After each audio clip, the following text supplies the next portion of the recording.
Audio Jungle.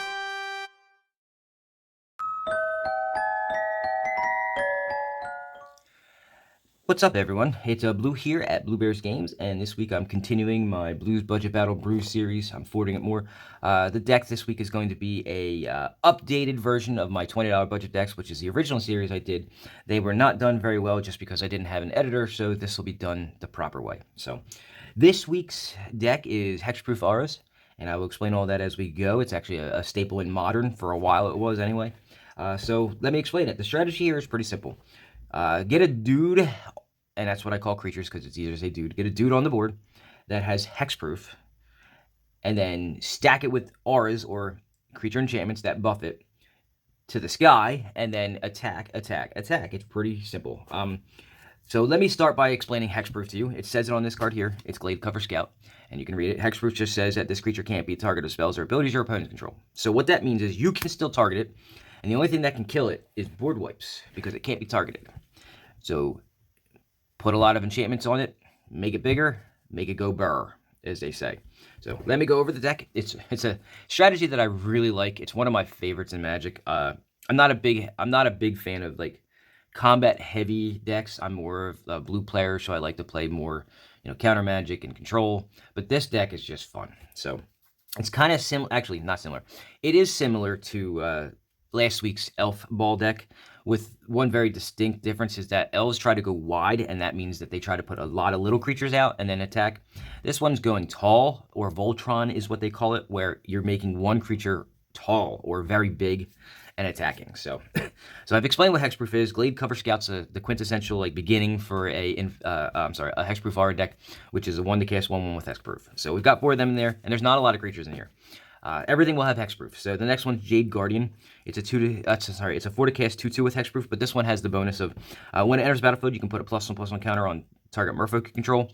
Most likely, you're only going to have one creature out at a time. It's going to give itself a counter, so it'll be a 3/3.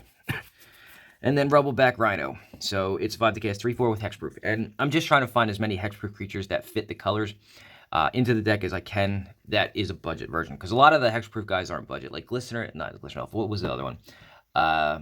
Invisible Stalker. Now, that one is an uncommon. I think it's like a $2 uncommon. So putting 4 of them in here makes the deck shoot up in price really quickly. So had to find the budget ones. So I got to place them. And that's 12 creatures. And then the last 2 are going to be Plated Crushers. They're expensive, but they're 7/6 tramplers. Trample is important because they're going to be blocked. And without trample, you can't get the damage through, but also with hexproof. All right. Mace Enchantress is in here not as an attacker, not as a blocker, but so much as a card draw. White and green, I've mentioned last week that green has a weakness to card draw. White really has a weakness to card draw. So this is how to fix it. So whenever you cast an enchantment spell, you may draw a card. So the rest of this deck is going to be enchantments, obviously. Cataclysmic Gearhulk was a reset button. So it's 5 to cast for a 4/5. Has nothing to do with anything other than it's a reset. It has vigilance, don't care. Actually, it might matter, vigilance, because it can attack and block. And it being a blocker for you can be helpful. When it enters the battlefield, each player chooses an artifact, a creature, an enchantment, and a planeswalker from among the non-land permanents that they control and sacrifices the rest. So, you choose one of each of these things, and then the rest gets sacrificed.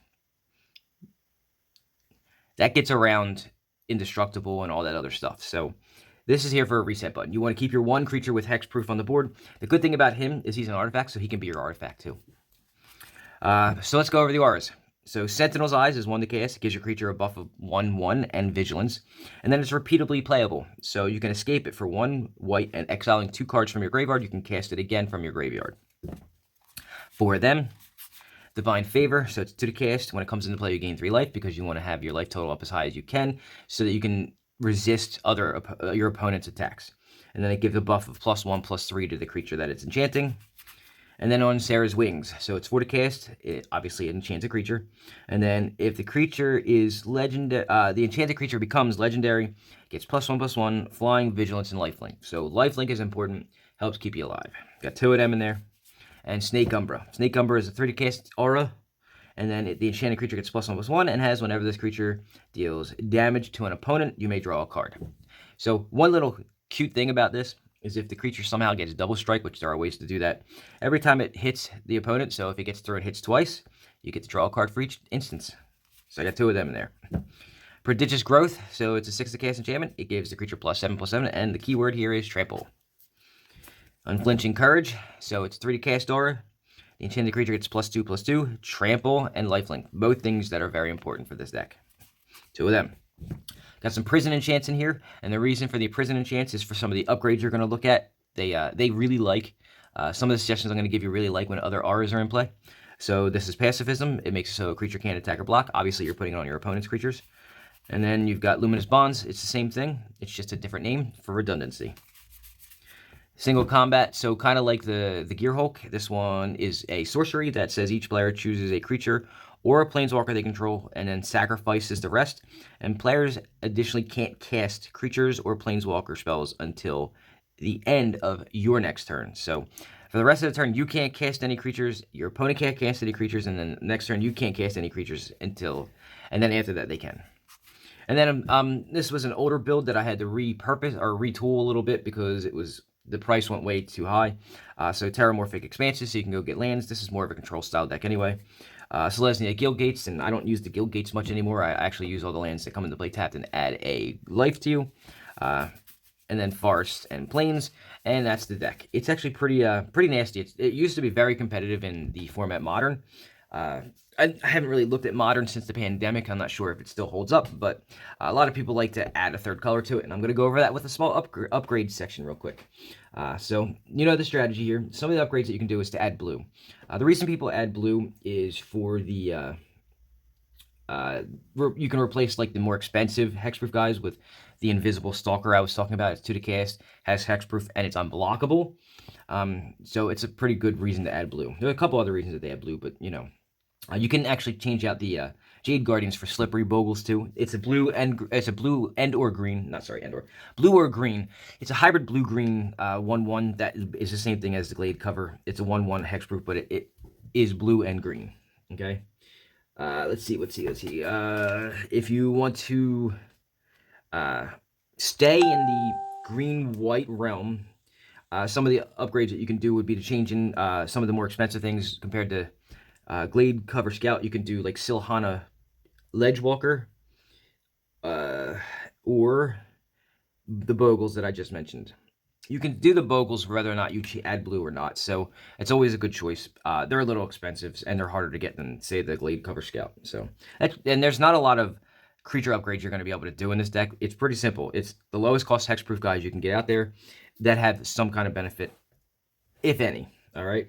The auras, however, now there's a huge upgrade spot with the auras. So you can change out the Sentinel's Eyes, put in Ethereal Armor. They have gotten more expensive. Like when I originally had this deck way back in the day when some of these cards first came out, like Ethereal Armor, it was only like a 25-cent card. Now it's like a $2 card. So that adds up, so you can't really do a $20 deck. You can change out the Divine Favors for All That Glitters. That's something that came out recently, really good. And they both care about auras, which is why the pacifisms and such. And then on Sarah's Wings, you can change out for something that I'd never owned. It was reprinted recently, which is Daybreak Cornet, and I'll have all these up here. I should have them up there for you right now. All are great options. They're the quintessential, like, modern version of this deck is all 3 of those. The Prison Enchantment's a little different, though. Pacifism is the quintessential, just vanilla style of Prison Enchantment. You can try something like Bonds of Faith because it can either buff one of your creatures or it can put one of your opponent's creatures into prison. It's a nice dual thing. It's situational. And then you've got, you can add, what is this? No, that's about the only Prison Enchantment that I can think of. You can actually add more single combats to the deck as well. Single combat kind of makes it so that it can help clear the board. So when you've got something like 1 creature each, your creature will usually be the winner on that exchange, just because of the auras on top of it will completely buff it to the point where your opponent can't really do much. So it's always a good option to even the board, and it's not going to be even, you're going to be ahead, so to speak, as it's said.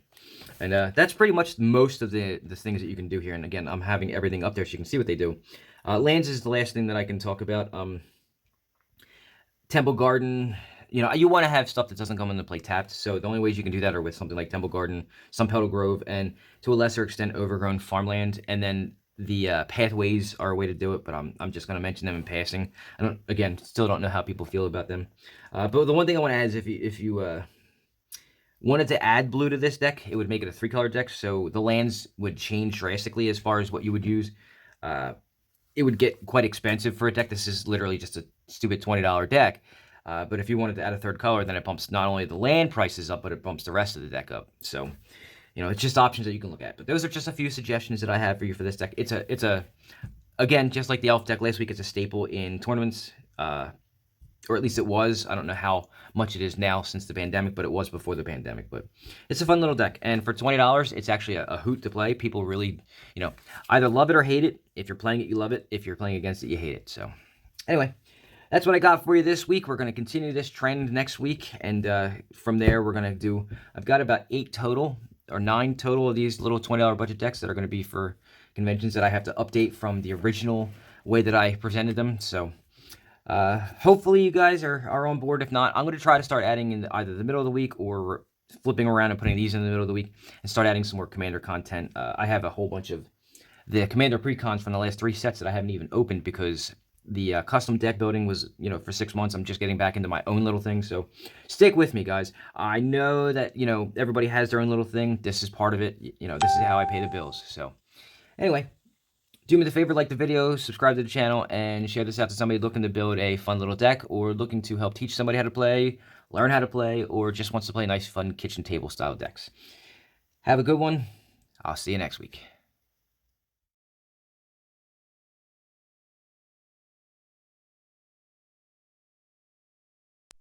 You